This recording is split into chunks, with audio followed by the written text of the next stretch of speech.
सुल्तानपुर से भाजपा की प्रत्याशी मेनका गांधी की राहें अपनी पार्टी से अलग नजर आ रही हैं। जी हां, ऐसा इसलिए क्योंकि एक तरफ जहां भाजपा के दूसरे तमाम नेता अपने अपने क्षेत्र में राम मंदिर को मुद्दा बनाकर चुनावी जंग जीतने में लगे हुए, तो वहीं दूसरी तरफ मेनका गांधी ने इस मुद्दे से दूरी बनाई हुई है और वो विकास के मुद्दे पर वोट मांग रही। एक इंटरव्यू में जब मेनका गांधी से पूछा गया इसको लेकर के, तो उन्होंने कहा कि वो अपने काम के बारे में बात कर रही हैं और ज्यादा से ज्यादा काम करने का वादा कर रही हैं और अपने प्रतिनिधि के साथ व्यक्तिगत संबंध बनाना चाहती हैं। उन्होंने कहा कि पिछले 5 वर्षों में उन्होंने हर गांव का दौरा करके ऐसे व्यक्तिगत संबंध बनाए हैं और वो स्थानीय मुद्दों पर बात करती हैं।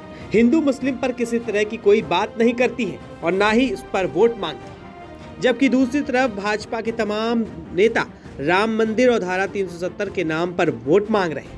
वहीं एक टीवी इंटरव्यू में मेनका गांधी ने पीलीभीत से सांसद और अपने बेटे वरुण गांधी के फ्यूचर प्लान के बारे में भी बता दिया है। जी हां, उन्होंने कहा है कि इस पार्टी में उनका भविष्य उज्जवल है। उन्होंने कहा कि कुछ लोग होते हैं जो संसद में न जाकर भी पार्टी और देश के लिए काम करेंगे। चुनाव बाद वरुण की भूमिका और ज्यादा स्पष्ट हो जाएगी। गौरतलब है कि भाजपा ने इस बार पीलीभीत लोकसभा सीट से वरुण गांधी का टिकट काट दिया था और उनकी जगह योगी सरकार में कैबिनेट मंत्री जितिन प्रसाद को उम्मीदवार बना दिया था। इसके बाद से वरुण गांधी को लेकर तमाम तरह की अटकलें लगती रहीं। कभी ऐसा कहा जाने लगा कि वरुण गांधी सपा में शामिल हो सकते हैं और या फिर निर्दलीय चुनाव लड़ सकते हैं, लेकिन ऐसा कुछ भी नहीं हुआ। टिकट कटने के बाद से वरुण गांधी काफी खामोश थे, वो कहीं दिखाई नहीं दिए और न ही उनका कोई बयान आया। लेकिन उन्होंने पीलीभीत की जनता के नाम एक पत्र जरूर लिखा। लेकिन उसके बाद वरुण गांधी ने चुनाव प्रचार से भी दूरी बना ली।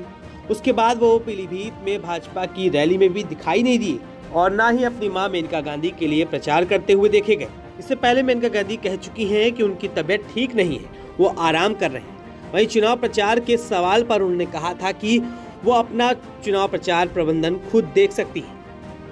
यहाँ आपको ये भी बता दें कि सुल्तानपुर लोकसभा सीट से मेनका गांधी दूसरी बार चुनाव लड़ रही हैं।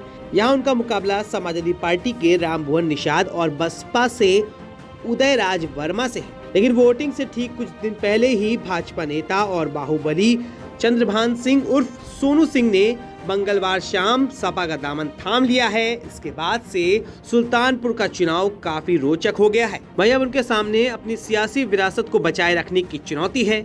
इस सीट पर छठे चरण में 25 मई को वोटिंग हुई, तो देखना होगा इस सीट पर कौन बाजी मारता है। तब तक के लिए बने रहिए 4PM यूपी के साथ।